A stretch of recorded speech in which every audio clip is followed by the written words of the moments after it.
I'm Dana Schwartz, and this is Rise or Die, the official companion podcast for Peacock's original series, Those About to Die. On this podcast, I go behind the scenes with the show's cast and creators to learn how they brought their brutal vision of Rome to life. Gosh, people will freak out. Rise or Die launches on July 18th. Watch or listen wherever you get your podcasts. Don't you love it when you find a new podcast you really like? Well, let me recommend one. It's called Something You Should Know. I'm Mike Carruthers, the host, and in every episode, you'll hear fascinating information that will make your life better from top experts. Recently, we've done episodes on why you have the personality you do, the science of luck, and the psychology of a restaurant menu. You're going to like Something You Should Know. We have literally thousands of 5-star reviews. Look for Something You Should Know wherever you get your podcasts. Hey, everybody. We're really distracted right now because our cat's running around in the basement eating spiders willy-nilly. She's just a spider slayer, you know? Truly. Keeping the basement safe. In the truest sense of the word.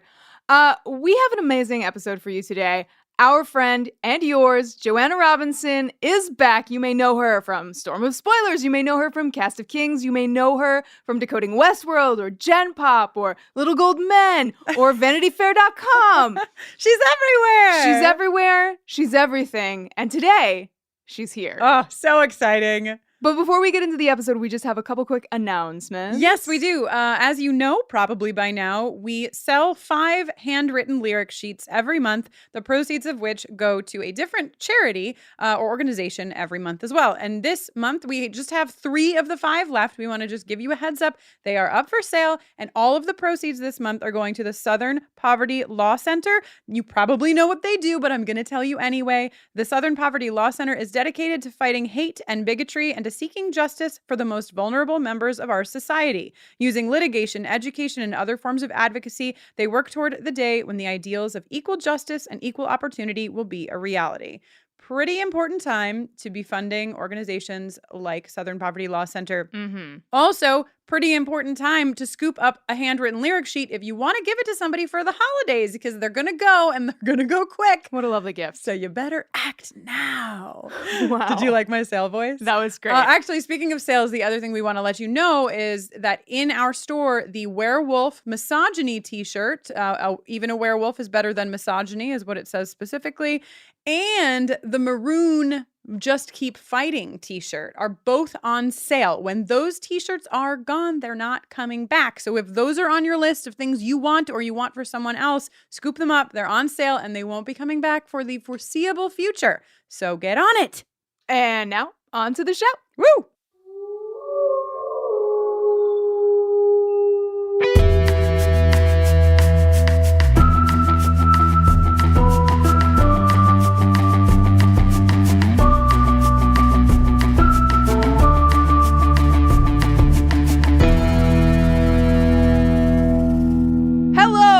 Welcome to Buffering the Vampire Slayer, a podcast where we are watching and discussing every episode of Buffy the Vampire Slayer, one at a time. I am Jenny Owen Youngs. And you said your name so carefully. I am Jenny Owen Youngs. Just really trying to get that S in the right place.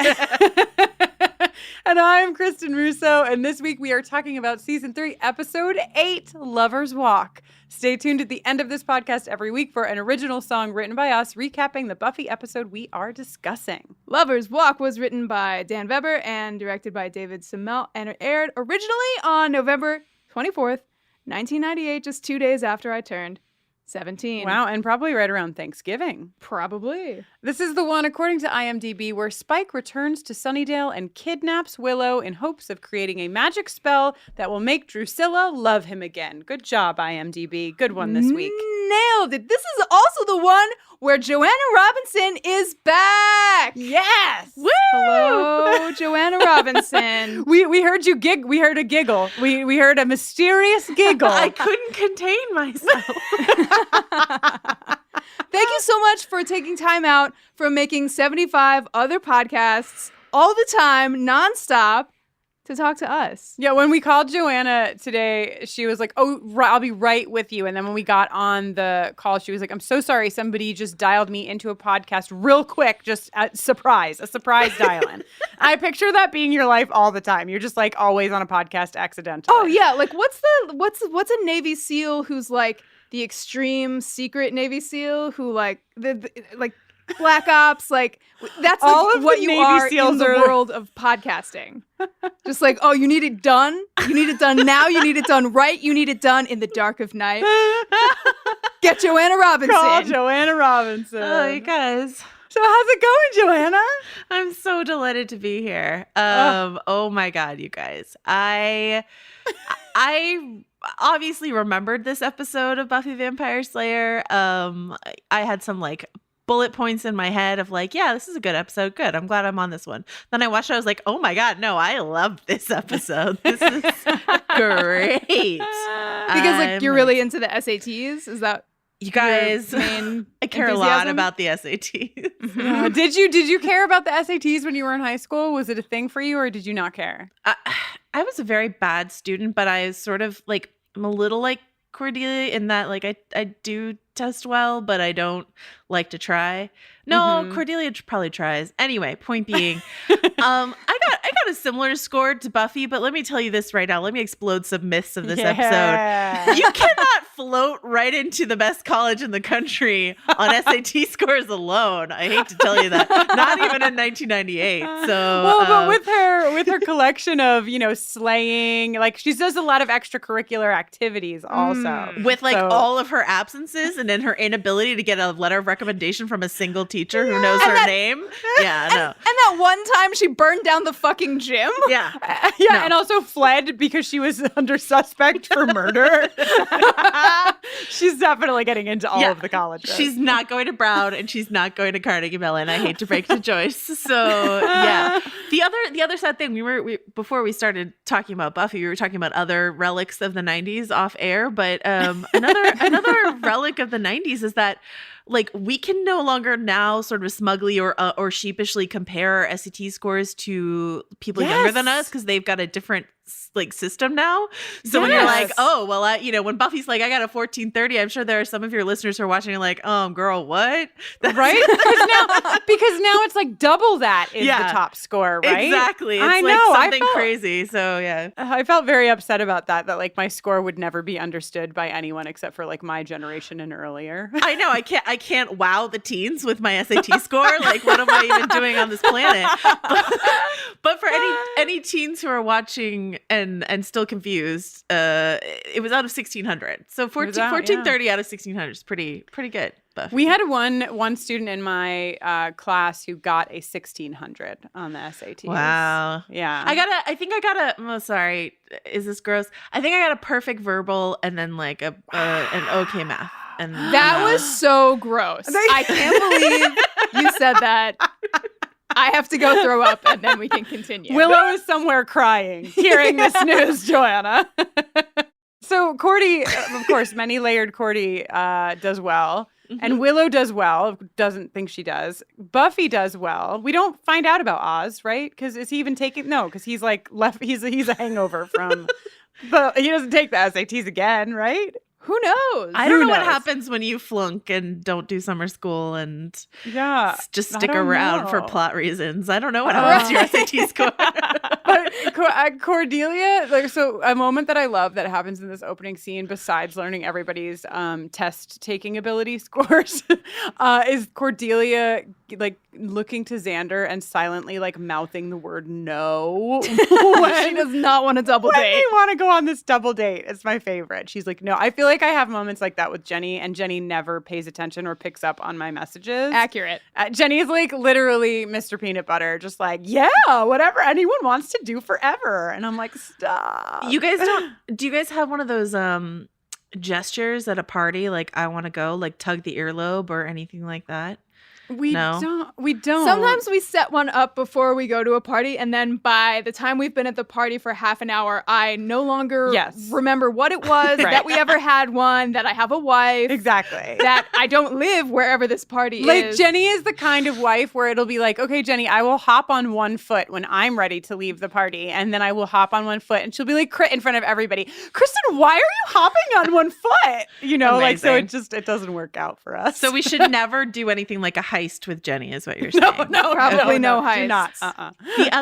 The other thing that happens in this scene, like right at the top of this episode, is Willow makes it's Xander makes a Cletus the slack-jawed yokel joke, right? Which is a Simpsons reference, like a classic 90s Simpsons reference. Oh yeah. I miss. Thank goodness you're here.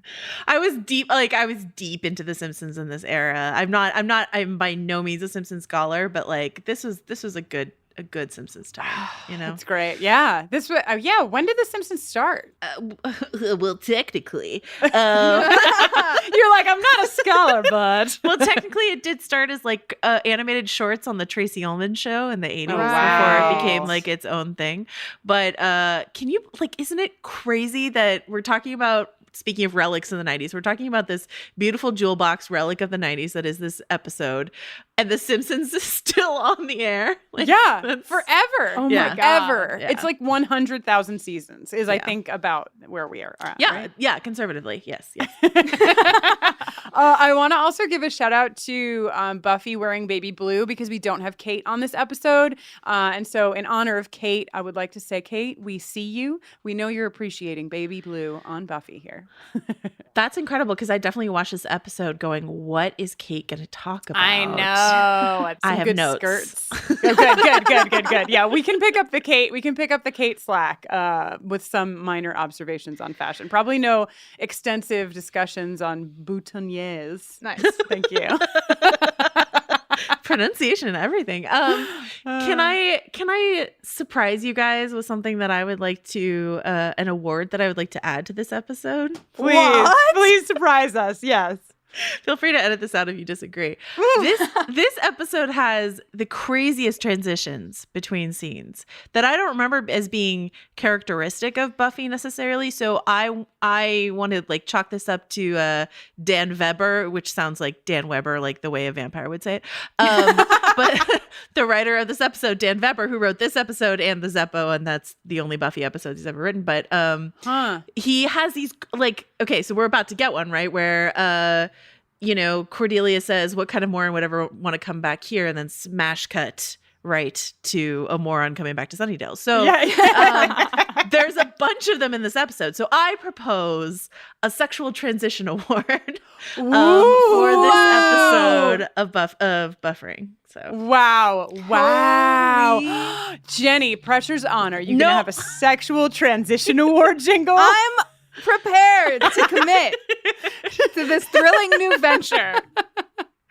Wow, I love it. Yes, I'm in. And it is a fantastic transition. Yeah, we had an episode way back where we talked about, it wasn't a transition as much as it was the pan down through a doily, and we got really pan down through a doily. Yeah, the doily pan down. But also, Joanna, don't think I don't appreciate your saying smash cut when it is quite literally a smash cut into Spike. Wow. I mean, it's like a double smash cut, you know? Kristen! I'm just saying. Great. Yeah, and you're right. It is, well, fancy that. It's Spike. You have Joanna Robinson on an episode to talk about. It's weird how we just timed out like this. I know. It's coincidence. It's really one chance in the whole season, and here you are. Spike, I love you. Spike, so dreamy. Spike, your trench coat. Spike, I love you. Spike, your blackmail. Spike, peroxide. The Jamie Lannister of Sunnydale rolling back into town. Joanna's favorite character and mine. Spike, Yes. Spike really not making a case for himself in this episode. He's got ups and downs. Ups and downs in this episode are Spike. Yeah, he does. Some High major highs. downs, but some ups too, so it's okay. Yeah, this is the drunk, sad Spike. Very different from the first time that Spike crashed through the sign and was sort of like the badass with a cigarette, super cocky, super full of himself. Now he's just a pile of mess. Falling out of his car. Kristen, I seem to recall, were you the one who had like a bunch of stuff in your car as a teenager? Yes, Like, I did. I was a disaster. My car was a disaster. Did it resemble the backseat of Spike's Yes, it did. I didn't even make that connection for myself, but yes, there was never any food. Like I wouldn't leave like rotting food in my car. Yeah. But other than that, yeah, bottles, cans, cigarette packs. I Amazing. probably didn't have like an open bottle of like bourbon or whatever he's drinking in the back of his seat. But other than that, yes, this is what my car looked like. I think my parents wished I had painted the windows black. I was about to say, you probably didn't paint the windows black. Yeah. I didn't, but if I had, my mom would have been a lot less upset with me. Every time she walked by my car, she was like, "Why? Why?" So I know that Kristen and I have like a special problematic place in our heart for Spike, but I don't know that I know, Jenny, what your temperature on Spike is. You guys, it's season 3, episode 8. What at this point is there not to love about Spike? Excellent. Wow, very cautiously Fair walking enough. into the Spike Fair arena, enough. Jenny Onyoung. Well played. I mean, look at him go. He is pretty ideal. We see like the full range of drunk, sad Spike emotions too in the very first moment with him in the factory. Is that where he is? The factory? Yeah. No, he's in the mansion at first. I think it's in the factory. It's like got all the like those high back chairs that they had. Those were in the factory, right? See, this is confusing because I thought all the dolls got moved to Vamp Mansion. That's what I thought, But I maybe think the some of the burned dolls got left stayed behind is because I got confused. I was the whole episode, I was thinking, where in the mansion is Spike? That Angel doesn't know he's there. Right. And then by the end, they start saying the factory, and I was like, oh, okay, it's 2 different places. But anyhow, the factory where the burned dolls are, he's like, he picks up the doll. He's like, why did you leave me? Right? And then he turns really angry. Vamp face occurs and he smashes the doll on the ground. And I feel like that's like just the general arc of Spike. He takes like a lot of small versions of that through the episode and then one large version of that through the episode. Sobbing, screaming, sobbing, screaming. Just heartbreak. A little bit of Frank Sinatra by way of the Sex Pistols. Yes. Yeah. I think James Marsters does some good drunk acting in this episode. What's funny, so I have become a pretty insufferably intolerant of bad accents now in my adult life. But as a teen, I was like all in on Spike.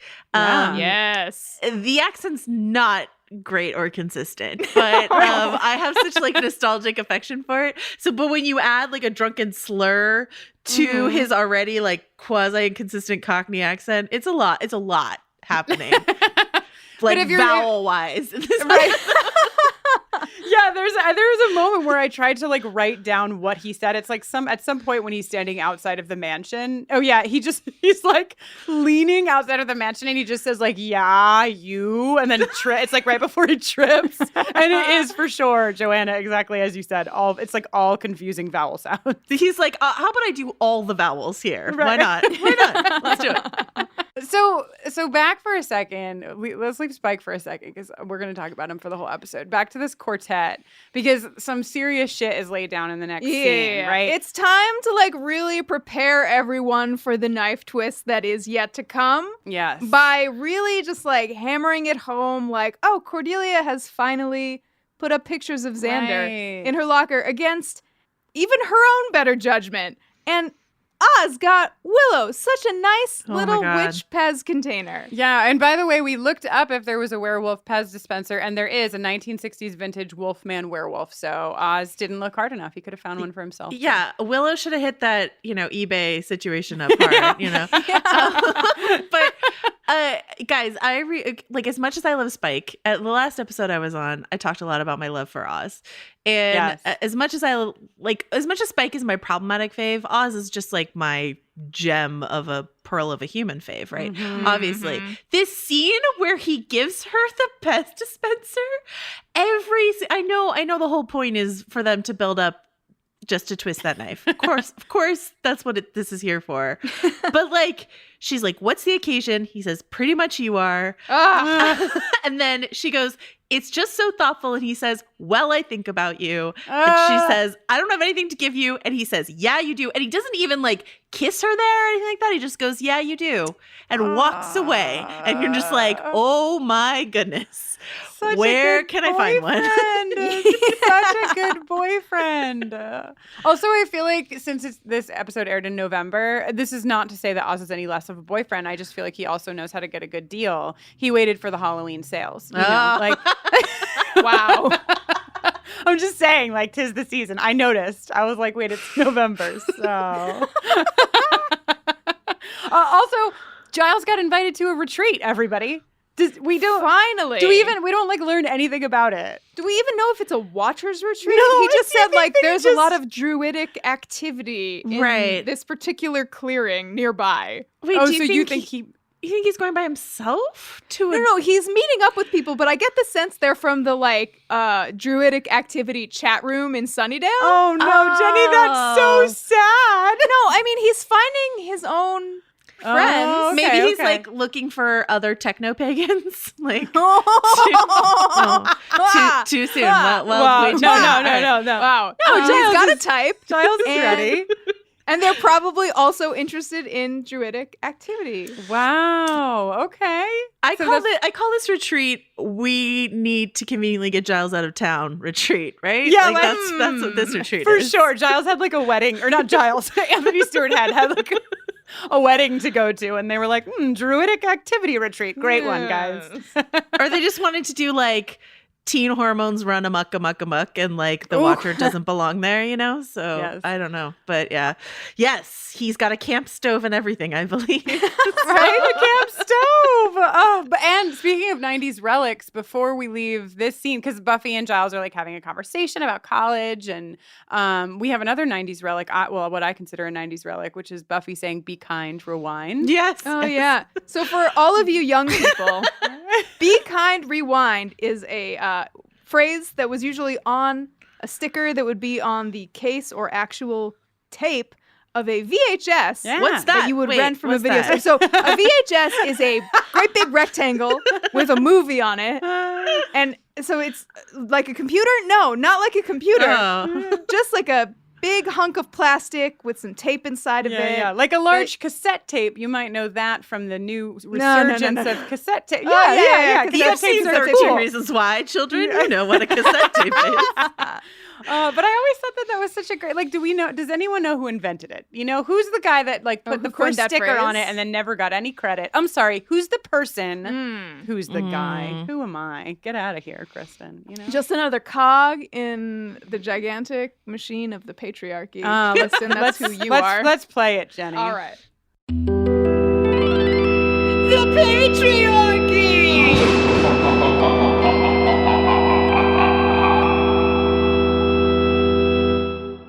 Hooray. Hooray. Okay, so beautiful jingle. I just wanted so Joanna, you were there in San Francisco when Jenny was gifted. Well, when we were gifted, but when Jenny was actually physically gifted with this bat, right? With Yes. the patriarchy bat. Oh my God. So we've put it on social media, but I just feel like we played the jingle. So two of our listeners in San Francisco took a bat that probably said like Happy Halloween, and they undid the back of the bat. They opened it up. They put a new recorder in it that had our jingle in it. So now when you squeeze the bat's foot, it just does the patriarchy jingle. It's unbelievable. It's unbelievable. Lovely human. They were so charming. They were so charming. They were so like bashfully happy to give you that bat.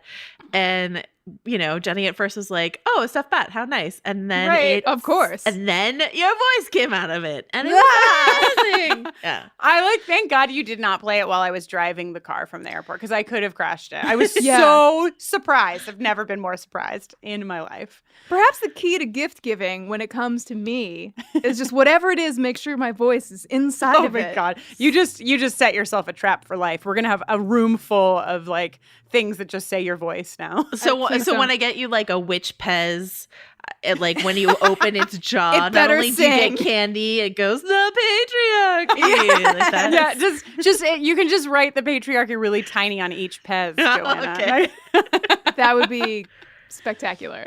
So anyhow, onward from the patriarchy. So here we get another beautiful Dan Weber classic transition, which Buffy says to Giles, nothing's going to happen. Cut to Willow saying, something's going to happen. Yes. Because bowling is too sexy. Too my God, sexy. With the shoe rental, too sexy. You know, it's like you think it's a joke until later when you see Cordelia's bowling hair. Did anybody notice how she did her hair for bowling? It looked great. That's exactly what I wanted Kate to talk about. Actually, it was not any clothing, but Cordelia's bowling hair, which is, I think, perhaps her best hair of the entire series. Serious? She went hard for bowling. Yeah, she great. was like, I'm gonna just curl it, put it up. As soon as they started talking about bowling, like I was really hoping that I would get to see Cordelia bowl, even though I knew in my heart of hearts that I would not get to see Cordelia bowl. Of course I know this. Mm-hmm. I really want to see it. Yeah. Do you think Charisma Carpenter bowls locally? Oh my God.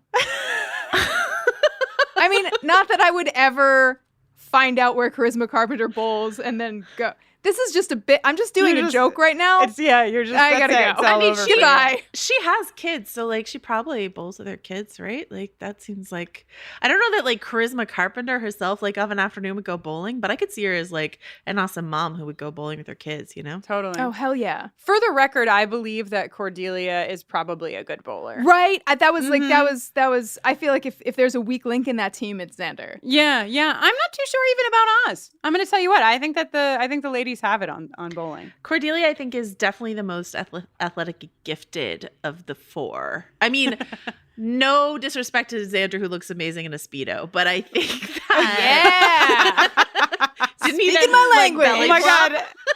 So that's 2 episodes in a row that we've gotten to talk about Xander and a Speedo. Oh no. Okay, well, I'm about to go ham on Xander. Are you ready for this? Yeah, we're always ready. Okay, so you know your listeners who get mad when you go hard on Xander are really gonna dislike me because I, at this point, hate Xander. I rewatched Revelations before this, just to like warm up and be like, oh, watch the one before, and I watched it with like balled up fists. I was so angry at Xander in that episode. He is the worst in that episode. But so you guys have been talking this season about this whole Willow Xander attraction thing and how much we hate it because we love Oz and we like Cordelia, and you love Cordelia. You just like Cordelia. That's okay. I like Cordelia a lot. I don't like her for Xander, so I don't like care about that relationship. Right. I care so much about Oz and Willow, and I was trying to remember my teenage feelings watching this season, like when I was a teenager, and I remember it was complicated by the fact that like at that time I didn't hate Xander as much, and B, I was set up to sort of root for Xander and Willow because the way this dynamic we've seen play out in so many like 80s movies is the guy falls in love with the wrong girl and ignores the best friend right in front of him who's the right girl for him all along, right? So Xander's like pining after Buffy and pining after Cordelia, but the right girl for him was in front of him all along, and it was Willow. And so that like, and Willow has that like heartbreaking scene in I think it's season 2, right, where she goes like, you would rather be with her than be with me, and she's so sad, and we're so sad because Willow's sad. But the problem, and so you're kind of like, oh yeah, Xander finally figured it out that Willow is like the right person. The problem, there's a couple problems. One, as Kristen pointed out a couple episodes ago, is like, just don't cheat. Like, I understand teenage feelings, but don't cheat and lie about it. It's terrible. And number 2 is, in the meantime, they cast someone who's better than Xander, and it's Oz. And now it's like Willow's doing the wrong thing. Willow's chasing the wrong guy when the right guy is right in front of her own boyfriend. I don't know. It's like a sort of messy unified theory of love triangles, but like, it's playing with a lot of tropes, which is, what Buffy likes to do. And it's destroying happiness, which Buffy also likes to do. So, but I remember feeling more conflicted about it as a teenager, and now watching it, I'm just like, ew, stop. Yeah, This got my only caps of my note taking. Actually, can I kiss your earlobe? And then I said, stop touching her hair. Like, just stop it. Stop So they're everything. in the middle of They're the goddamn in day. school. At Like, school. I don't know. Like, I get it, right? Fine. There were moments that I understood as this plot line unraveled for us, where like you have moments and you don't mean to, and whatever, and you don't want to say anything because you think it's over. Like, I get some of the pieces of it, but the way that they place it, like in school and like in places where they could be easily found out, it just seems like so over the top disrespectful to their significant others whom they love. Like, because that's a good point, Joanna, right? It's not like Willow is in a relationship where we're like, well, she could do better. Like, she literally can't. She couldn't find Oz is just so wonderful. And so you don't get to even have the like, well, but maybe they were meant to be. Like, no, we already know that Willow and Oz are great. He Wonderful. gave her a little witch Pez just Right? because. Because he thinks about her. Because she's the occasion. Because. I cannot. All right, there's another transition here. It's not a great one, but it's an okay one. Where What is it? Willow says any suggestion, like we need to stop this or whatever. It's either Willow or Xander says any suggestions, and then we cut to Joyce suggesting some A variety of colleges schools. for Buffy. Any boy. suggestions? And then Joyce is like, well, there's CMU and Nice. Brown and blah, blah. So. And then she also suggests keg parties and boys, which I found real fun. This is what she thinks her daughter needs: keg parties and boys. Do you feel like Buffy saying I don't see a distinction between keg parties and boys and demons and hellmouths is a call out to the demon lizard patriarchy? Is that Wow. Is- Wow. Snap. Wow. Wow. Now I do. The patriarchy!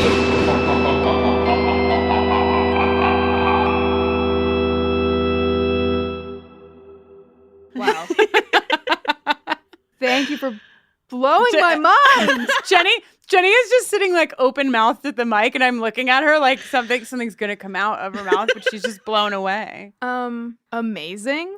I have Also, yeah. oh, sorry. No, you please go ahead. I just there's something that's come up twice so far in the episode, in a previous scene with Giles and his camping gear, and now this scene that is really just raising an ongoing issue for me, which is that everybody's like, well, Faith is here in Sunnydale, so she could take over your... Is anybody gonna give that girl a place to live so she can get out of that motel?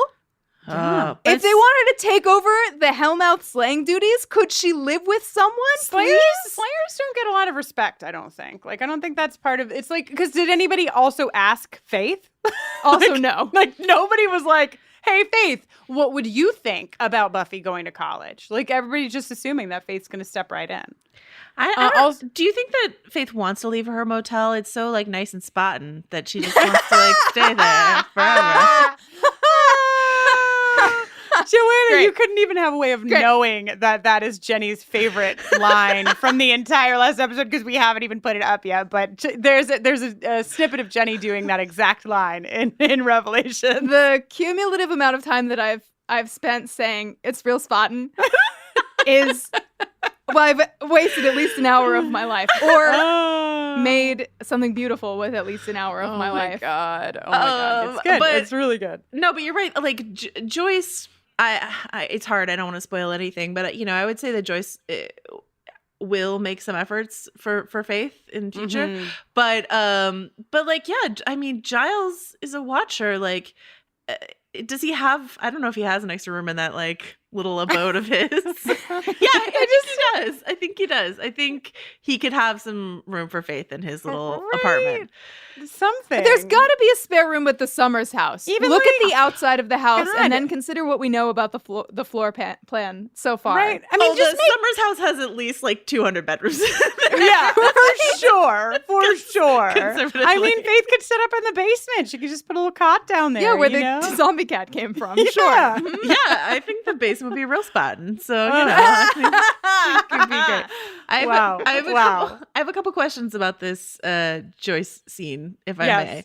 Please. One, how ridiculous that she's still calling him Mr. Giles after band candy. Right.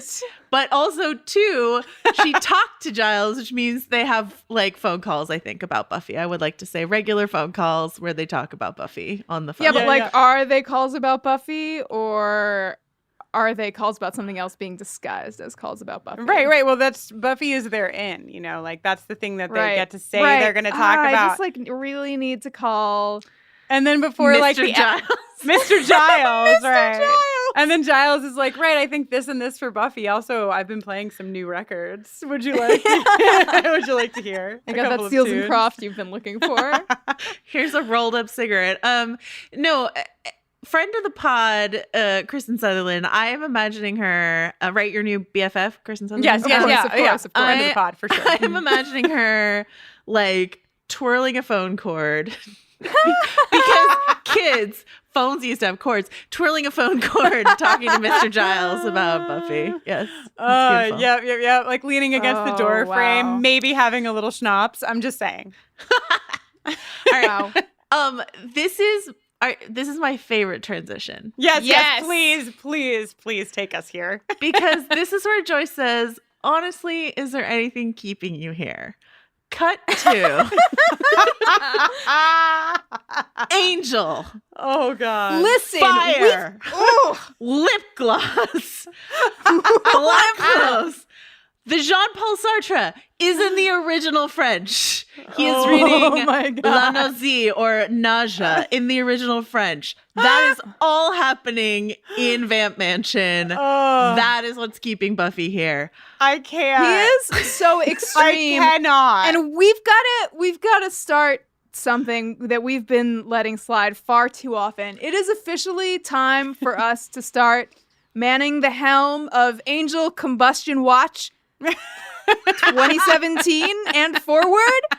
That dude is reading by the fucking fire. Did you know we even see in this episode him building a fire? Yes. He puts a fucking log on the thing. He throws a log into the fire. Did you know, audience, that one of the things that can kill a vampire is a fire? Here's a question I have in that section in all caps. Because when he throws that log on a fire, Buffy is sitting there in a tank top. And my all caps question is, how cold is it in Sunnydale right now? Like, what is the temperature? Like, Sunnydale, no spoilers, is a notoriously toasty place. Like, this is Southern California. You ladies are from Southern California. This is a warm place. Sure, it's November, it's fall.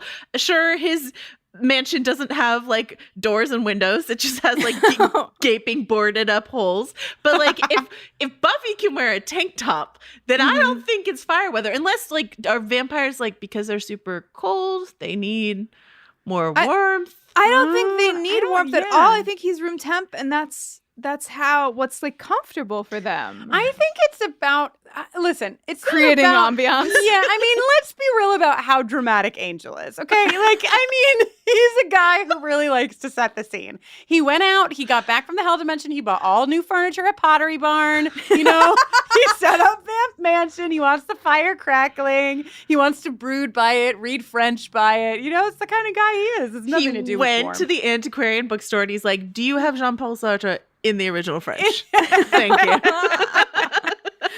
Bien, sir. All right. I can't deal with Angel in this entire episode. But what's great about that transition, which is probably my favorite transition of the episode, is like Angel is so ridiculous. Right? That when Spike is looking in through the little hole, you're like kind of on Team Spike. You're like, yeah, that guy sucks. For sure. I agree with you, Spike. I hate that guy too. In this moment. As the fire glistens on his lip gloss, I don't like him either. I'm not down on a bit of gloss on a man. That's not the problem. It's just like Angel is so efforty in everything he does. So consider the package. Meanwhile, Spike is just tripping over himself, falling face first, and setting himself on fire. It's so good. That is like some comedy combustion right there. Oh God, I love it. I love to, I don't know why I love this, but I love the little moment where he's like, his hand is on fire and he goes for the drip, the like small drip first before like realizing that he can dunk his whole hand in the water. It's just real good. It's real good. Jenny, you were going to say something. I'm just like thinking about how, oh wow, moments after we see Angel reading by his preferred method of illumination, open firelight, we see another vampire almost die because he's on fire. And I'm mad about it. I have a non-fire related question, Yes. and I don't know that anybody knows the answer to this, but how many magic shops exist in Sunnydale? Like, I think there's just the one. but there was the magic shop with the my Uncle Vinny, who was like the Orb of Thessala. Yeah, well, Bada bing, Uncle, bada Vin- boom. Uncle Vinny can't, or my cousin Vinny, he can't work the magic shop 24/7. So occasionally he has this girl who I'm going to call, or this woman who I'm going to call Autumn, something similar, right? 'Cause Yes. she greets Willow with Blessed Be. So unless she Be. has Yeah. like an actual name, I'm going to call her Autumn. So I like love it. Vinny can't like be hucking Orbs of Thessala like in every shift, right? Like, Okay, so this is the same shop, just a different I think employee. it's been redecorated. Did Uncle Vinny die during the Orb Oh. of Thessala Oh, yeah. era? I think Uncle Vinny might have died. See, there's one magic shop, but the mortality rate of magic shop operators is dreadfully high. Well, with Autumn's entry into the magic shop, she's done some redecorating in I a think few also, sorry, I think the magic shop is also the space that they used for Ethan Raine's Halloween Buporium. Oh. Well, the Buporium is probably seasonal, so maybe the magic shop leases out their space. I for just the meant like Buporium. Buffy the Vampire Slayer Inc. has like this one space that they like redress in a variety of ways, and that's two different ways. That It's they right have around the dressed it. corner from the espresso pump. It's fine. This is fine. Yeah. This is a really big town, guys. It's a big, huge town with Lot of lots of alleys. locations. Yeah, not, down the not too street many from the retail docks. outlets, but There's a movie theater. We got a neon sign this season. It's we're going places. I forgot about the movie theater. The magic shop. What was I gonna say? Oh, Autumn, or whatever your preferred name for her is, has a really sick dragon mural on, Yes. on the wall of Yo, her shop. So That dragon mural rocks. Autumn's other art, which I found pretty interesting in terms of like primetime television in 1998, is this sort of like, I don't know if she's like she kind of looks like a Maleficent or something, sort of like a alabaster skinned, behorned woman with two bare paper mache breasts. 1,000% paper mache. I have a note that says paper mache breasts right in front of me. And like we see them so many times. We see them every time Spike is talking in this scene. We see them in the later magic shop, like a battle Fight, scene, yeah. and just after. And they get jostled. They get Yes, jostled, so they're sort of they like do. They bouncing sway like luridly to and fro, to and fro. Somebody was having a great time with the boob statue. Did they just like slide that past the censors, or are paper mache nipples allowed on I television? think paper mache nipples are probably allowed on television. I mean, Fascinating. this is art, Jenny. So I don't Yeah. know like why you're being such Unlike a the prude human about body. it. Yes, Right, yes, real yes. nipples, no. Disgusting. Paper mache nipples, yes. I see. That's how TV works. Okay, thank you for fixing me. I get it now. I just want, so you have in your notes paper mache boobs. Is that what you said, Joanna? Breasts. Breasts. And I my notes is I just want you to picture it: boob statue exclamation point, Spike knocks exclamation point, it exclamation point, when exclamation point, he exclamation point, kills exclamation point, her exclamation point. Parentheses. R.I.P. Autumn. R.I.P. Yeah. Autumn. By Autumn. I liked Autumn. Also I in there loved- somewhere is like boils and dripping pustules and Right. you know. Right. Yeah. And then she goes, "We don't carry leprosy." That's what she says. She says, "We don't carry leprosy." Oh God, it's so Amazing. It's good. Yeah. I want to. So I'm going out of order a little bit, but I want to bring up something that has to do with Autumn while we're on the topic of Autumn, because later Spike and Willow are downstairs, and Spike and Willow have this moment where Spike's like, "I haven't had a woman," and he says, "Unless you count the woman at the magic shop. And I just super weird. Right? I just felt like it was a weird line, and it made me interested to know more. Like, is it because I feel like usually vampires, like, it's looked at like when they feed, it's like a sexual thing no matter what. But this line by Spike is like, I think Spike is like drunk and like full of like lust and sadness and like got a whiff of Willow's neck, and he's like, oh yeah, women. And like feeding, and completely himself forgot about Autumn. I see. No, but he says. And then he says it more, I think, to like terrorize Willow than anything else. Okay.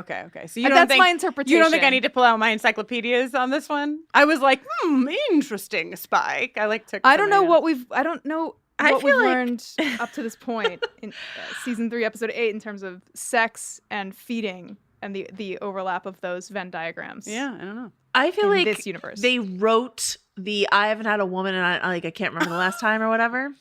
And then someone smart, like script advisor in the room is like, actually didn't he just have one? And they're like, oh yeah, scribble in a PS. Whoops. Yeah. That adds up. Yeah, because he says it the way that I would say, like, I haven't had a pizza. Is that something you say, Jenny? Well, no, pizza was the most universal food I could think of off the top. I would actually say, man, I haven't had a dairy-free, gluten-free, no-grain shepherd's pie in weeks. That's the kind of monster I am. That is sad. So yeah. don't you wish I had just said pizza? I'm sorry. I took us down this dark path. I'm sorry. I like, Jenny, that you were like, what would I say when thinking lustily upon something? And the first thing you hit was pizza.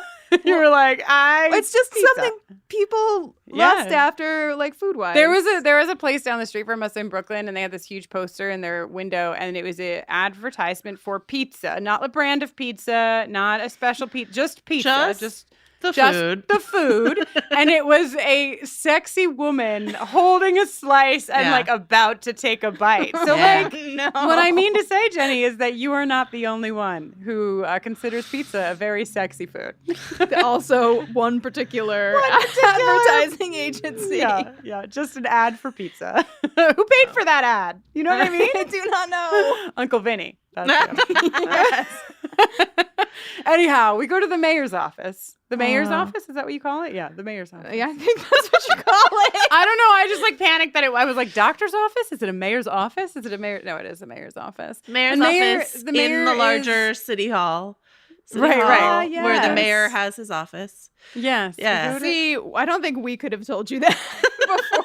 Well, I don't want to speak for Kristen. I couldn't have said that. Well, I like any scene where I get the mayor and Alan together.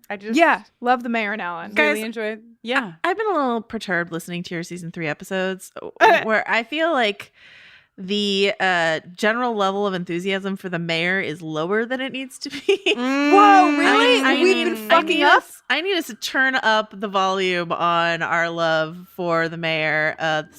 Sirens are here in the background. So you queued that up for the mayor. You're like, these are my fireworks. I care about the mayor. The mayor's I guess you call Spike and Drew and Angel the antagonist of season 2. It's hard to beat that, but like for a single antagonist for a season, the mayor is my favorite.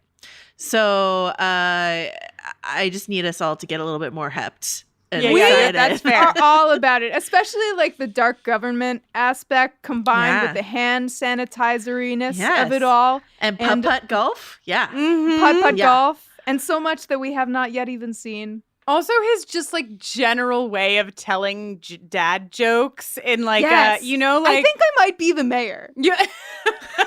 Troubling for me. Troubling news for me. I mean, he's sort of like the dad, Mr. Peanut Butter of this show. It's true. He's very excitable. He loves a good, very positive. Yeah. He likes he wants jabbing to, Alan. Yeah, he wants to think through his metaphors. Like, would a loose cannon rock a boat? Like, is that oh my God, metaphor? Such a great moment. He has a little thing. Do you do this, Jenny? Are you the mayor? Like, if someone does something you don't like, if Kristen does something you don't like, do you just like whistle sharply at her to make her get back? Because that's what he does to Alan. Like, Alan's his poodle. And he's like, don't sit there, Alan. No. That is one thing I don't do to Kristen. Oh, thank God. I'll tell you one thing Kristen wouldn't tolerate is being highly whistled at. But I do like this scene where, there's this question of, they made reference to the mayor in season 2 like a couple times, right? To just sort of like build him up as someone who's coming.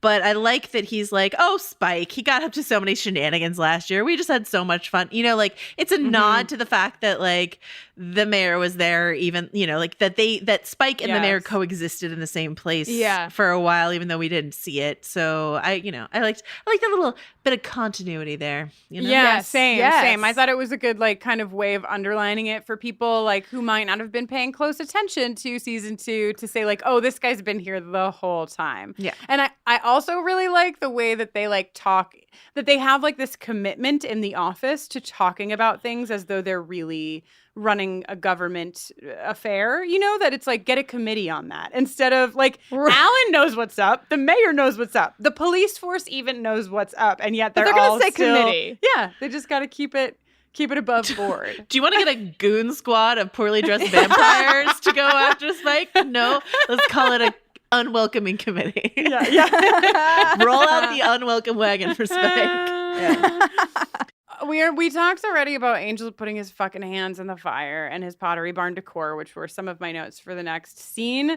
But this is the scene also where I lose it with Angel. Like the fucking French by the fire was a lot, but this scene where Buffy is fucking over and he's like, what are the reasons that you want to stay Oh here? my God. But she's also doing it too. She's like, there are, of course there are. She's 17. Reasons. He is Okay, many thousands years old. Okay. She's supposed to be acting like that. He's literally a million. And like, fucking get over yourself. I just cannot. I can't. I get it together, Angel. I've had enough of your shit. Like, you were a grown man 7 times over. If you want the 241-year-old vampire who's not going to act like a teenager when he's not getting whatever he wants from Buffy in terms of validation or whatever, find the 241-year-old vampire who wouldn't fall in love with a 17-year-old to begin with. Zing! Just a thought.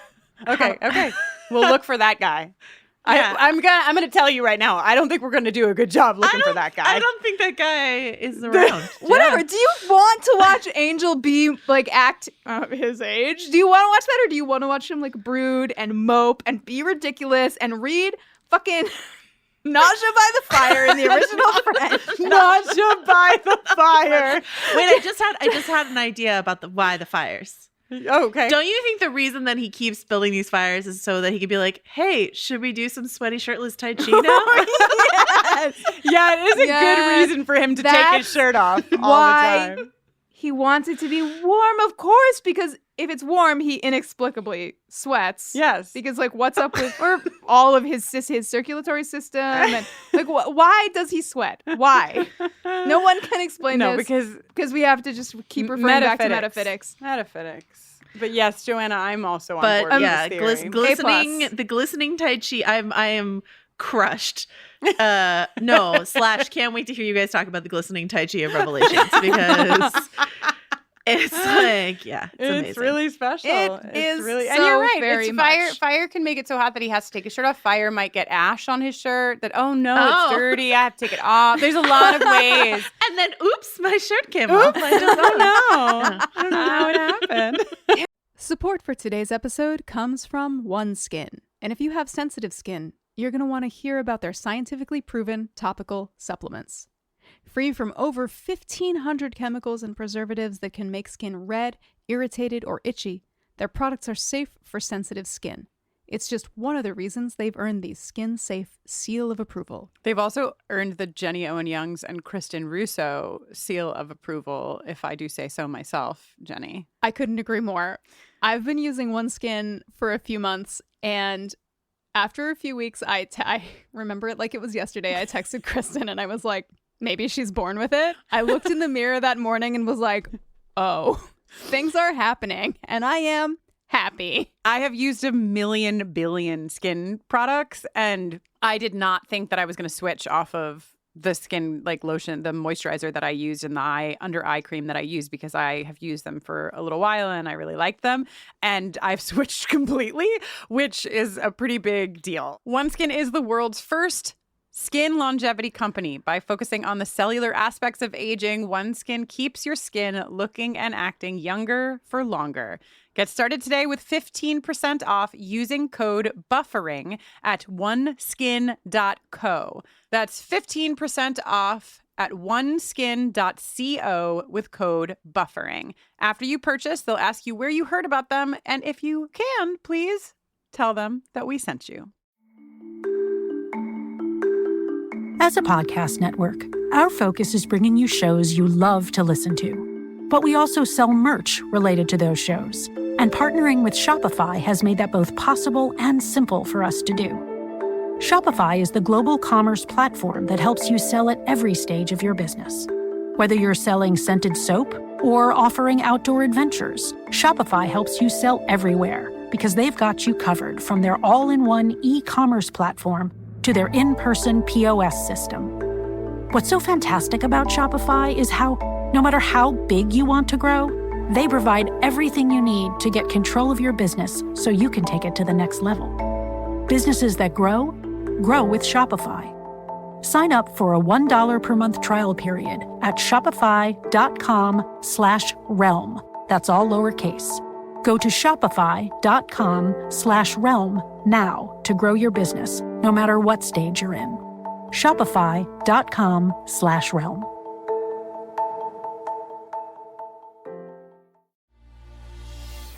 Hello, I'm Simon Jack. And I'm Zing Sing. And together we host Good Bad Billionaire, the podcast exploring the minds, the motives, and the money of some of the world's richest individuals. Every episode, we pick a billionaire and we find out how they made their money. And then we judge them. Are they good, bad, or just another billionaire? Good Bad Billionaire from the BBC World Service. Listen now wherever you get your BBC podcasts.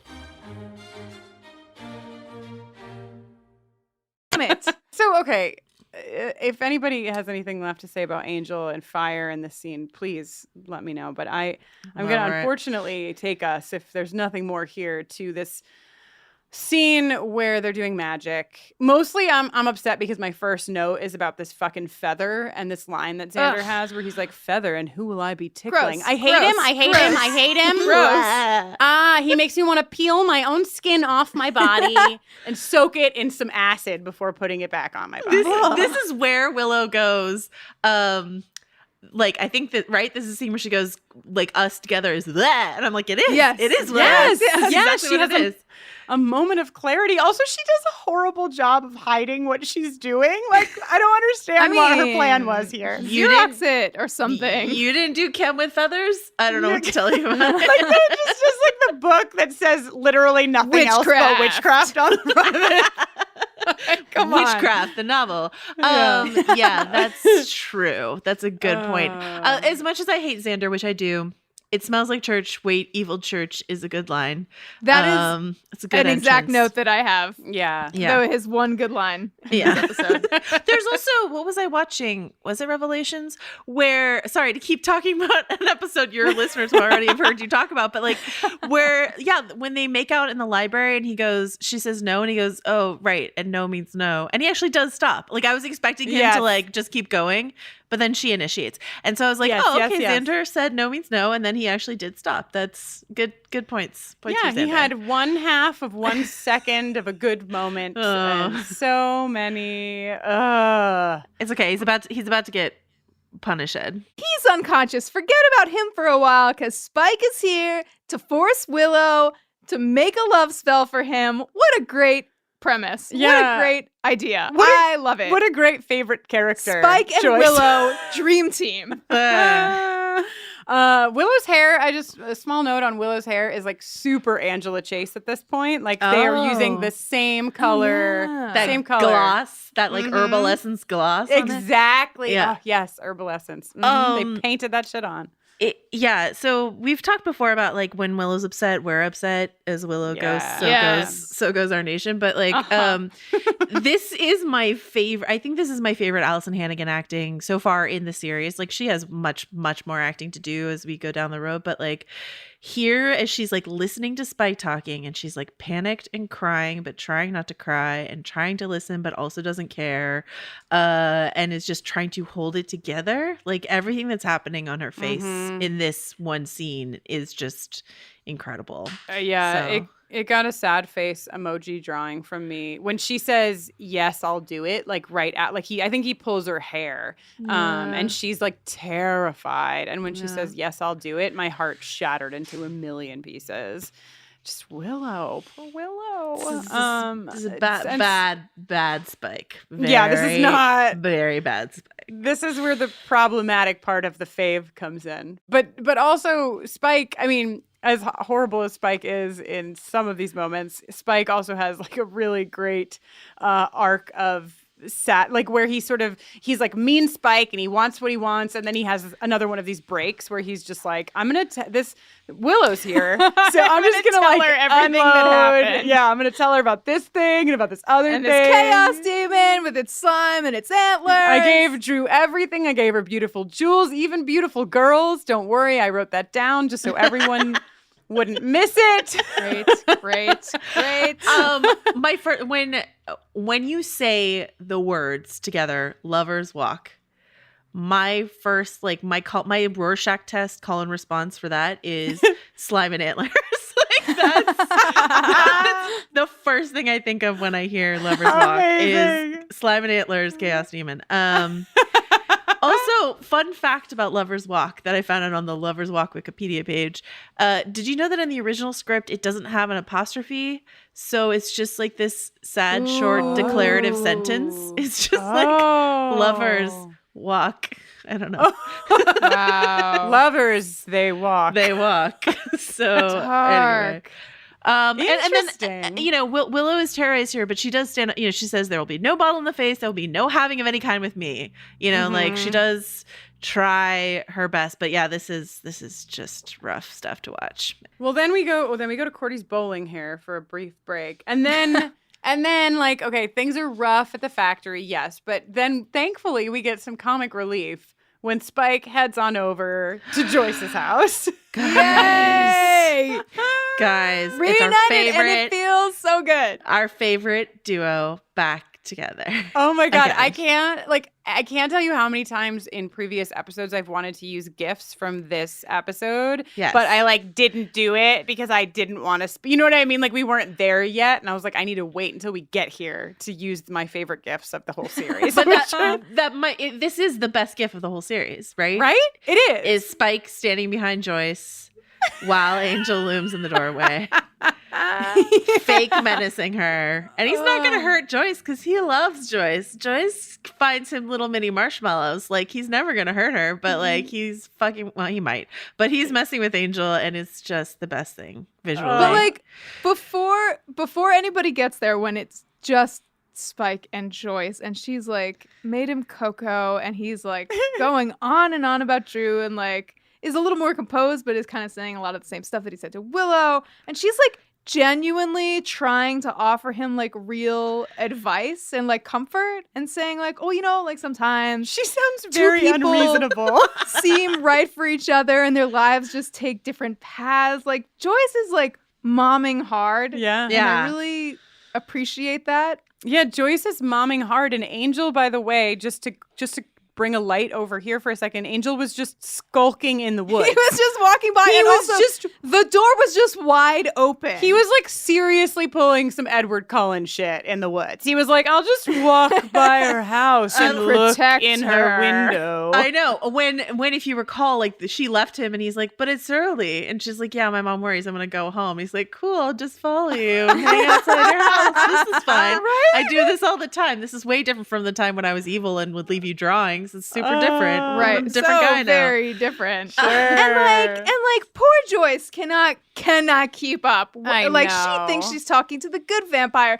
And then Angel is there trying to like bust through the no invitation barrier, and she's like flipping out because as far as she knows, Angel is dead or just gone. Does she ever find out from Buffy? No. But see, this is the issue. This is the like sadness of this scene where Joyce is momming Spike so hard, is like Buffy, you too could be the beneficiary of this good momming if you could just tell your mom what's going on with you, but you don't ever. Joyce is perpetually in the dark, but she's got all this momming to like love to give, and Buffy's not here for it. She gets it all from Giles, you know? Isn't that the way? That was my way. I mean, certainly, like, my mom had a lot of momming to give, and I was interested in none of it. True. I shared nothing with my mom. And my friends would. My friends would sit and talk to my mom. Like, they would do it, not me. That's a great point. And, Jenny, I believe the kitchen door is open because it's hot, so why do you have a fire angel? Also, like, I know I don't love watching people walk into glass paned things, but I do find it hilarious. I'm sorry, and I'm just thrilled getting to see Angel hit the invisible glass of the barrier. When it's supernatural, it's especially hilarious. You're right? Like, spell glass. And then we talked about the bad of Spike a bit. We might have glossed over it. The bad of Spike, but some of the good of Spike was my favorite thing that James Marsters ever does as Spike is kind of sing his lines. So when he goes like, "You're not invited." It's so good. Yeah, so good. Yeah, he's good. Also, Spike refers to Angel as Great Poof. Yes, now, you is and this your Great the Poof. very first occurrence of Spike calling Angel a Great Poof? I haven't heard him. I haven't heard it before now because I wrote it down and I don't recall hearing it before this moment. Is that the world premiere of Great Poof? Does that happen a lot? Does he call him a poof a lot? I don't know. Some things I remember. Are they ever in an episode together again? We don't know. Yeah, who knows? This could be the last time we ever see Spike. Yeah, Spike's gone. He drove off. Speaking of creepy-ish boyfriend-girlfriend stuff, Oz can smell Willow from far away. I don't know why, but I didn't find it creepy at all. I was like, that's so sweet. No, but it's so good because you're like, because Cordelia says this is very disturbing, and he goes, I really agree, which is just such a good Oz reaction to his own supernatural abilities. You know what I mean? Oh, and then we have Angel, Buffy, and Spike returning to the scene of the crime that is the magic shop. And this is where Buffy goes, he's probably just got them locked up in the factory. And Mars just gives like expert delivery of how thick do you think I am? Like, no, I would never do that. Very subtle. Yeah. Right. One of my notes in this, I'm like, fine, I'm in it. Like, I want the three of them to be like palling around Sunnydale so that they can get all the requirements that Spike has so that they can find their friends. But I just feel like in no other episode to date have they ever done, like, they would just be like, fuck off, we'll find them ourselves. Like, there's not that many places to look. Buffy and Spike have a history now. They had a truce. Yeah, it was a whole thing. It's true. Yeah, but I feel like they would just tie him up and, I don't know, throw a holy water Molotov cocktails at him or something like that until he tells them. But right. But yeah, I like this idea that Buffy has like a bit of an allegiance to Spike, even though they walk in and it's like he's murdered someone. So the lines are blurry. Yeah, she's literally like, your work, and he doesn't even respond. There's just like an unspoken understanding. He's like, sometimes I kill people. Listen, she was annoying. She's the kind of person who greets people with blessed be, so it's no great loss. It's fine. So Spike has this little monologue in the magic shop that I want to just play the sound clip for because it's real good. You're not friends. You'll never be friends. You'll be in love till it kills you both. You'll fight, and you'll shag, and you'll hate each other till it makes you quiver, but you'll never be friends. Love isn't brains, children. It's blood. Blood screaming inside you to work its will. I may be love's bitch, but at least I'm man enough to admit it. Okay, so I'm not going to pause it. I'm not going to play it for you, Joanna, but it's the you're not friends. You'll never be friends? Yes. You'll be in love until it kills you both? You'll fight and you'll shag and you'll hate each other until it makes you quiver, but you'll never be friends? Love, it's not brains, children. It's blood. Blood screaming inside you to work its will. I may be love's bitch, but at least I'm man enough to admit it. That's the one. That's the one. You did it. Such an amazing speech. It really is. I went to Google it because I was like, I didn't have it memorized because I'm not cool. And I didn't know if I was going to transcribe the whole thing. So I was like, let me Google it. And like when you Google like Spike, it's like, let's not be friends. Would you like to pull up this famous speech that Spike delivers in the magic shop? But it's really great. And I don't know. And there's a moment that Buffy has towards the end of the episode too, where she's like, I guess like, you know, I can fool my friends. I can fool everybody except for myself and also Spike. Like, I love that Spike, you know what I mean? Like he sees the truth between the two of them. I mean, I kind of think everybody does, but I love that he gets to share this moment with them and like be the one to kind of call it out, since Angel is just ridiculous and can't speak his feelings out loud because he needs a few more years on the planet to learn how to I like to call this Spike recaps the film When Harry Met Sally. Can a man and woman be friends? No, says Spike. No. I'm like that you brought up that line where Buffy says, I can fool Giles and I can fool my friends, but I can't fool myself. You're not fooling Giles and you're not fooling your friends. Right. Pretty much everybody knows. Fooling yourself, but not Spike. So, yeah. But yeah, Spike gets it. He gets it, man. He gets it. And then I don't even want to. I don't want to talk about it. It's so gross. I have in all caps here, gross, gross, gross. They make out gross. It's just like I was telling Jenny before we watched the episode tonight that I've only seen the series one time, and so I really only have a handful of memories because I'm also me and I don't remember things very well. And this scene, it's like one of like 5 scenes that I remember very vividly. Yeah. Them making out and me being very upset about it, and Cordelia falling. It's just the whole thing. Like I was set up for it with the Pez. I was set up for it with the photos. Fine. But it's just I hate it. And I wish it didn't have to happen. The falling is that like extra Joss twist of like, she did not need to get, this is the scene that made me learn the word rebar. She did not need to get rebar through her rib cage in order to like really feel what was happening here. I mean, it's so distressing.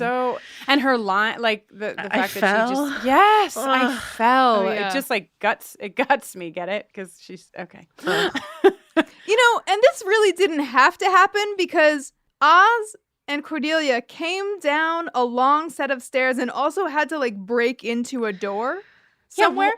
So how did they not hear them coming? Willow was flinging her body against that door to no avail. So that door definitely made some sort of noise like when they opened it earlier. So yeah, you hear them a little bit on like the last 2 steps before they get to, and like, okay, like they're making, I don't know, you're making out the world goes away, maybe, but it's all terrible. And also like not to whatever. I mean, there's a lot of reasons to not be happy about what happens here, but the fact that like Xander has been knocked super unconscious. He wakes up and he says like, I'm feeling nauseous. I like can't stand up straight. So I've never been in this position before. I've never been in the basement of a factory with blood dripping from my head with my best friend having who been I have kidnapped feelings for, by a peroxided vampire. I have been in some you have. Okay, so maybe you can speak to this. I have been in some life or death scenarios before, and I'm just going to tell you that like making out with somebody is probably not going to be like, I just don't think that's what would have happened. I just feel like they would have done something else here and not kissed. I don't buy it. Also, like, she was like putting her hands near his wound. Near his I was like, head. it's just, he's got a like huge, massive wound on the side of his head. It's disgusting.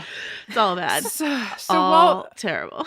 While this is all happening, the mayor's committee is, after Spike. And something that I also took issue with in this fight scene, so I do love it. I love how they're like, oh, we're staying. They're just like so annoyed. Also, Angel and Buffy the lead vampire is like, you guys can go. What vampire is ever like, there's 20 of us and one of Spike. Let's just let these humans go. I think the mayor We don't runs need a to eat tight them. ship. I think the mayor's like, get in, get out. Do what Here's your target. Don't make a mess. Don't destroy the espresso pump and the magic shop at the same time. Right. Trying to take care of Sunnydale.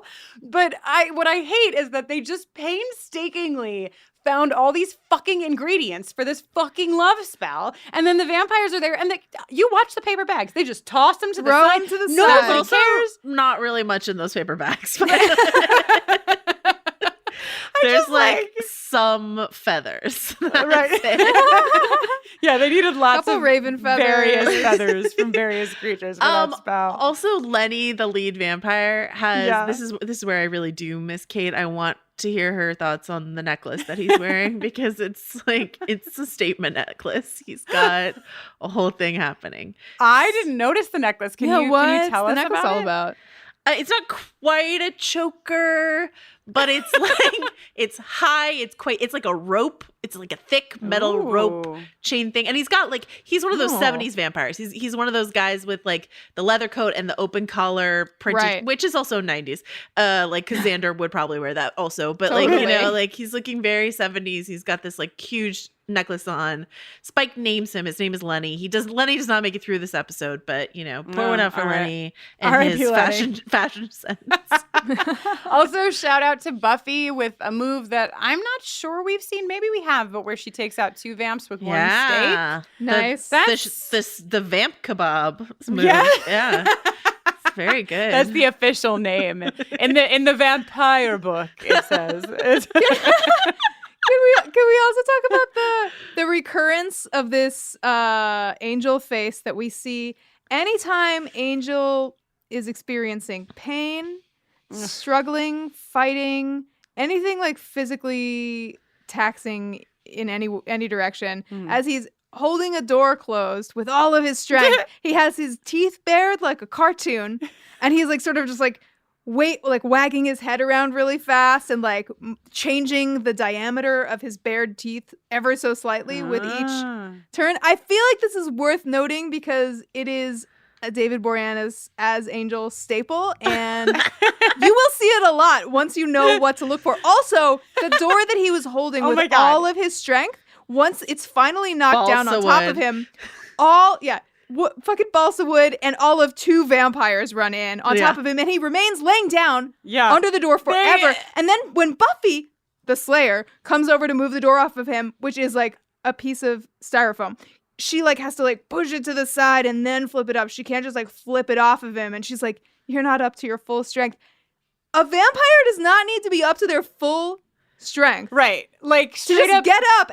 Giles would have just stood up. Like nonsense. Just a watcher man with no special. Just a regular dude. Just a regular dude would have stood right up. Yeah, I agree. Angel under that door is ridiculous. Angel just struggling Do you think he was under that door, mentally like reciting like lines from Nausea while he was laying down underneath that door? Like, why should I even get up? in the original French. Maybe maybe that's what was happening down there. He was just thinking through his deep, brooding angel thoughts. He was like, let me take a moment in the darkness of this door. So you're saying, so Angel is actually soft, but it's Spike. Spike is the one who gets called soft, which is apparently like a trigger word for him, like Marty McFly and Chicken. Like you call Spike soft, and he will pop off on you, which he does with like a really elaborate baby themed taunts. Yes, like that goes on and on and on. Right, baby like his supper. I have written down in all caps. Why doesn't baby have a nap? He says. What a weird choice. Here's something I want to say, because I don't think Spike wasn't doing any fighting in the last episode I did with you guys. You know, we can have our criticisms of our Buffy the Vampire Slayer stunt doubles, but one thing I will say is that Spike's fighting style is always very distinctive to me. It's a very like swingy underdog barroom brawl sort of thing. Probably like specifically crafted to make his coat look really good, but you know, he's always just like I really love whoever his stunt double is. I think Spike fighting other vampires is one of my favorite things. Yes. I am there with you. I love a good Spike fight. Some Spike fights I like more than others, but I can't talk about those yet. And Spike, this is where Spike does his grand turnaround. Yeah, he's gained a lot of perspective by getting to do some violence. Yes, he realizes that love is a funny thing. Would you know Would you say that like this is where Spike gets his groove back? Because that's what I would say. I would say exactly that. 100%. Much like Stella, Spike here gets his groove back. Yes, And indeed. thank God, because I'll tell you what, as much as I love a little bit of sad drunk Spike, I do love Spike with the windows down, singing loudly, ready to. I mean, his exact words are tie her up, torture her till she loves me again, which is problematic, but is couched in vampire land. Like, So- it's problematic, except for that is actually exactly what Drew is wants. interested in. Yeah, Exactly. Like, that's why I was like, then I was like, Right. those are my range of emotions. It's like if they've got a safe word, you know what I mean? Yeah. We're certainly not gonna yuck any yums here in the land of Buffy the Vampire Slayer. Mm-hmm. So Speaking of yucking and yumming, I just want to paper mache boob alert one more time because there they are. Jiggling their hearts out. well, that might be the first time on the podcast that the word jiggling has been said. So thank you, Joanna, Oh. Yeah. for bringing it into our orbit. Well, okay. Once again, feel free to edit this out if you consider this problematic. But there's this scene earlier in the episode where Buffy is like doing jump rope in a tank top. Yeah. And it's a scene. So I don't know if you guys ever watched Doctor Who, but I not only like have watched Doctor Who, but I've watched it like with the commentary. And there was one scene once where like Billie Piper, who plays Doctor Who's companion, like there's just like a real close up on her like tight shirt that she's wearing. And David Tennant, who I consider quite woke, he's like, yeah, I think that one was for the lads. And that's what I think of all the time. I mean, like that's heteronormative, but I was like, that's for the lads or whoever would enjoy Sarah Michelle Gellar jumping rope in a tank top. Oh my God. This scene was for you. You yeah, know? she, Like- now that you say that, Joanna, like I feel like there were a lot of boobs in this episode because because in this scene, I think in the magic shop, she's also wearing like, I noticed it that she was like wearing a very low cut tank that was also like glistening. She had a little angel glisten going on. It's the same tank. She's just put a hoodie on top of it, but it's the same like very low cut tank. I see. And she is quite glistening. Anyway, glistening and jiggling is what my podcast is. Speaking of jiggling, we should probably give the Sexual Tension Award to someone. Now, I am going to tell you what, Jenny, you should play the jingle. Play the jingle. Let's start there. Sure. Sexual attention award. Now, let's have a discussion on if anyone has ideas about who the Sexual Tension Award is going for, because usually I have it all in my head and I don't. Joanna, did you have a standout? I don't have a standout because like everything's so bad and sad. Right, But maybe Joyce and Spike. Right? Like that's as close as I could get. Joyce and Spike. Or Wow. Joyce's imaginary phone call with Mr. Giles. When we talked about that earlier, I was like, ooh, maybe that's where it will go. What do you think, Jenny? The only other thing I'd put on the table alongside the imaginary phone call between Joyce and Mr. Giles is the sort of like next generation thruple of Spike, Angel and Buffy Yeah. walking around like poking at each other and like okay. And fighting together. Like I did. I Right, loved right. watching them fight together. Like hell yes. reluctant. Like Buffy's like, I guess we're staying, but then they have like a really good time fighting together. Yeah. I don't know. I'm on the my heart wants to give it to a throuple always, right? But in my mind, I kind of enjoy them as like a three's company. Like, you know what I Sure. mean? They're just like palling around. Yep. So I don't know. I might go. Is it okay to go Spike and Joyce? Yes, says me. Joanna Wow. says yes. Do you think it's okay? This is a democracy, so me favoring the imaginary phone call between Joyce and Mr. Giles is both in the minority and also not an actual thing that happens. It's hard. This is a hard one. The mini marshmallows, Right? That's Come exactly on. okay.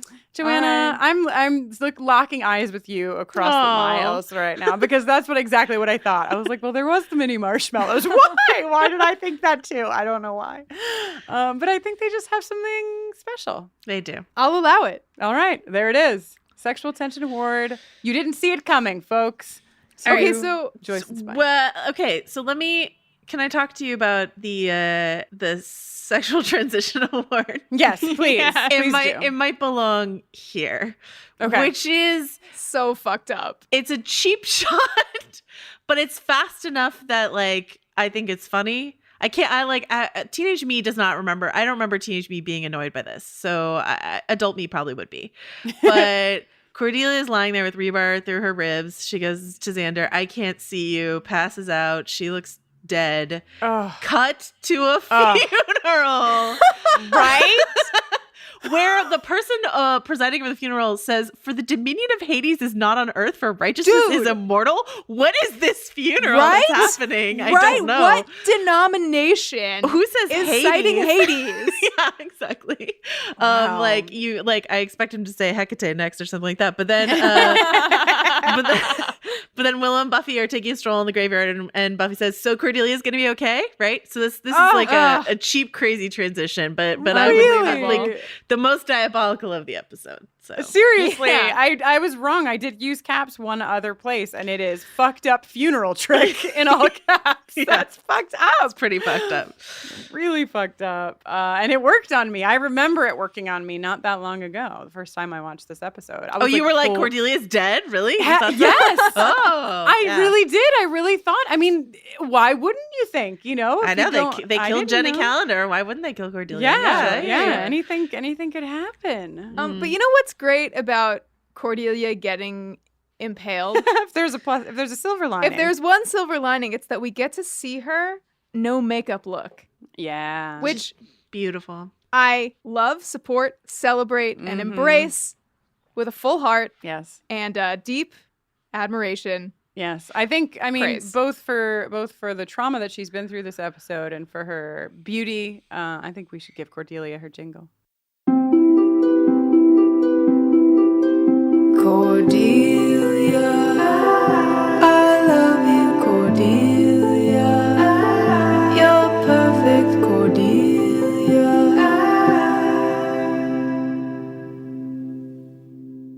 The way that scene is shot too, where you we can see Cordelia's face, but Xander can't.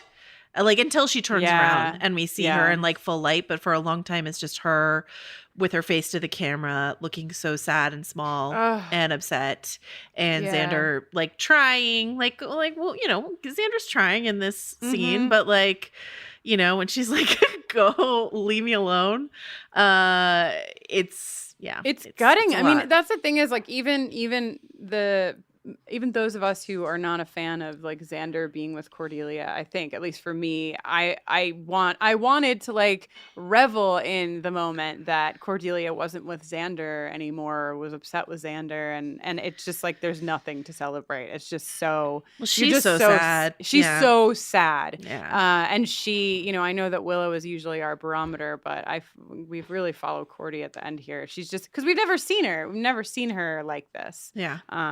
Without, you know, we've seen moments of her having here and there, but nothing like this, and it's just sad. It got another sad emoji. She fell. She fell so bad. And then back to Vamp Mansion. Yeah. Back to Vamp Mansion. For a breakup that's definitely going to stick. This is it, guys. Definitely. This is where Buffy and Angel part ways forever. Oh my God. I'm not coming back. Also, what I want from you, I can never have. His penis. And then he says, I don't accept that. She goes, you know what, bro? You have to. Yeah. For now. That's the thing. Like, it amazes me. I mean, it shouldn't amaze me, but it's just like the fact that she's 17 and she's the one that like is just, I'm going to walk away. I have to walk away from this. You're left being like, really, dude? Like, you really weren't going to help her out? Like, he doesn't help her out at all. He's like, I don't accept that. Like, he's, you know what I mean? He should be the one. Even if he's not like mature enough, as Jenny points out, like we want our vampire lover to have teenage feelings, but even if he's not mature enough to like be the one to initiate it, if your teenage lover says like I shouldn't be with you because you know apocalyptic violence, you know, right? you should be grown up to be like, yeah, I get that. I too have read Sartre in the original French. You know, like, I get it. We should not be together. Instead, he says, I don't accept that. Like, fuck that response. Yeah, I don't fuck like that. It. I agree. Fuck that response. Not happy with it. We usually don't play the patriarchy jingle more than once in an episode, but Angel's bullshit. I would like to play it again. I'd like to play it again. The patriarchy!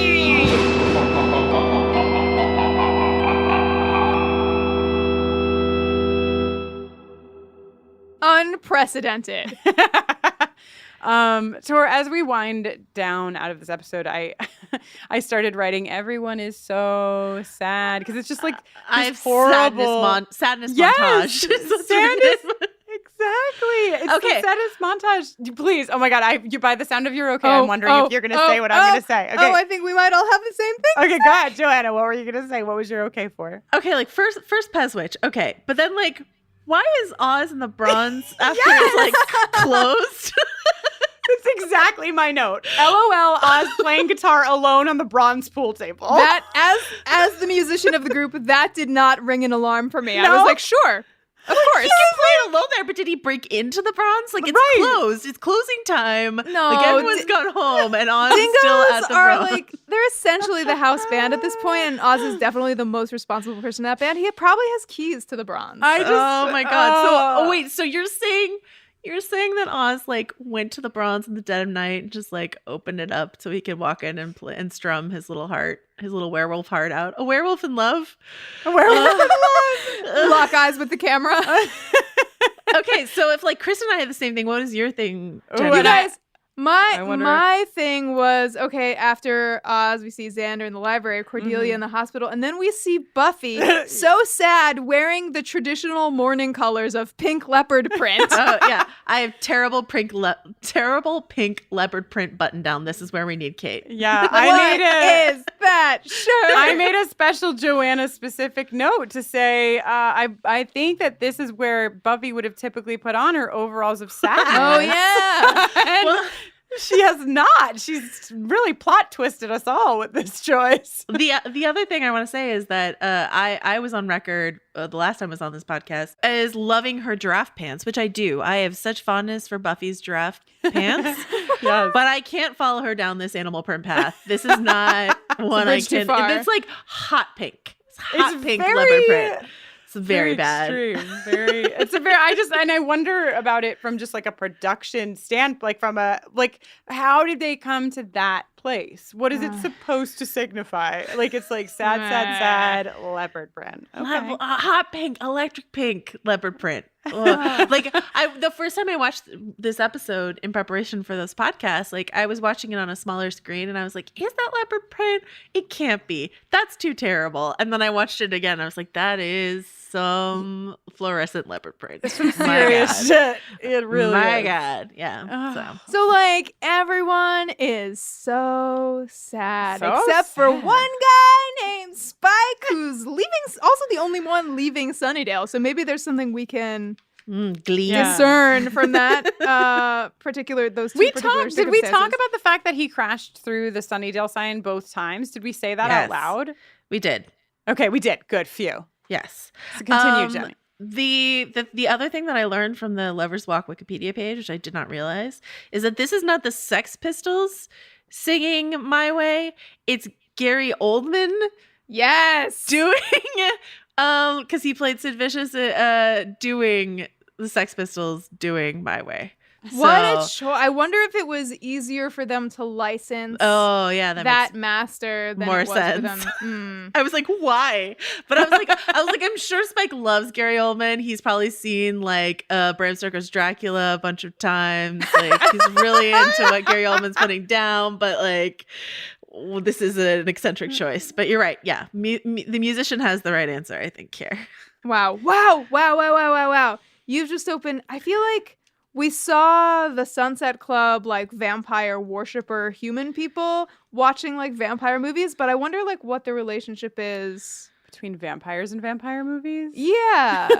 Is Spike watching Bram Stoker's I feel like he would be very critical. Like, I actually would love to hear Spike like talk about he would like Tom love Cruise to an interview with to a watch vampire it. and be like, Yes. that's garbage. Brad Pitt's garbage, but who's great? Gary Oldman. Great. Oh my God. I love that, like, Angel's sitting by the fire reading books in French while Spike is watching Interview with a Vampire and giving us commentary. Listen, really no good. spoilers, but just think about what you know about Spike's taste. If he ever comes back in the show. If he ever, right. If he ever returns, think about what you know about Spike's taste in pop culture and ruminate on that. So. Solid call. Wow. I think we've really done it. We this have time. really done it. The only sad part about this is that we've done it, but now we have to say goodbye to Joanna, which is a thing I never ever want to do. Oh, ever. guys, alas alack, please have me back. I did not mean for that to rhyme. That was like the Be Kind rewind of farewells. That was a beautiful poem, and I will treasure it always. Thank you for composing it for us. On the spot. So, Joanna, what 75 podcasts are you doing at the moment? Yes, where can everyone find you? Yeah, well, you might want to listen to me on Storm of Spoilers because we actually just got a request from a listener to do a Buffy themed episode of Storm of Spoilers because we're in our off season. I think we were doing Game of Thrones when the 20th anniversary happened. So no, that's not true. Anyway, point being, we owe our listenership a Buffy podcast episode of Storm of Spoilers. Yes. So you might want to listen to that. We're talking about all kinds of fun stuff over on that podcast. If you're interested in award season and all, which who knows, you might be. I do a podcast called Little Gold Men for Vanity Fair. And if you listen to Fighting in the War Room, I'm on it this week for like 10 minutes randomly before. Well, this will be a couple weeks from now. But anyway, point being, I'm everywhere. And also on Twitter at Joe Wrote This. Oh, Joanna, it's always the best. We love having you on. We hope to have you back this season. We hope we get you back another time this season. Every minute of every day. Yeah. And you clear your schedule. Yeah. Actually, now that we know that we can just Skype call you in without warning, just look out. A valuable tool.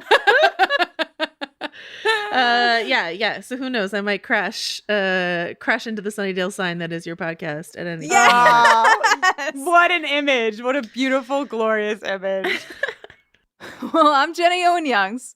And when I'm not making this podcast, I'm making songs. You can hear some of them over at jennyowenyoungs.com/buffering. And you can always give me a holler on Twitter at Jenny Owen Youngs. Yes, and I am Kristen Russo. You can find me on Twitter at Kristen Noeline. That's KristinnOeline.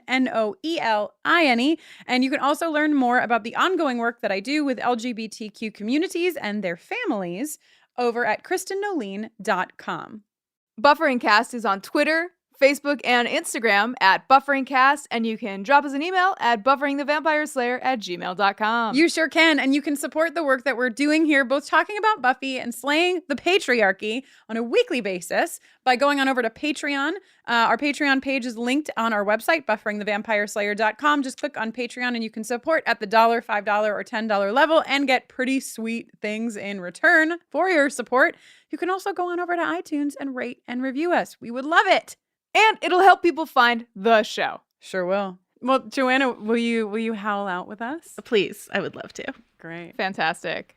Till next time. I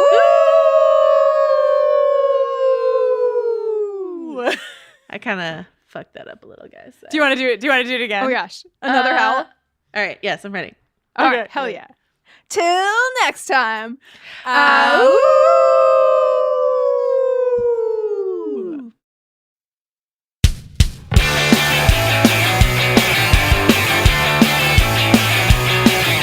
Spike needs a love spell like right now. He wants what he wants and he don't care how. Junk his vet metabolism will allow. Spike needs a love spell.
Hi, I'm Dana Schwartz, and this is Rise or Die, the official companion podcast for Peacock's original series, Those About to Die.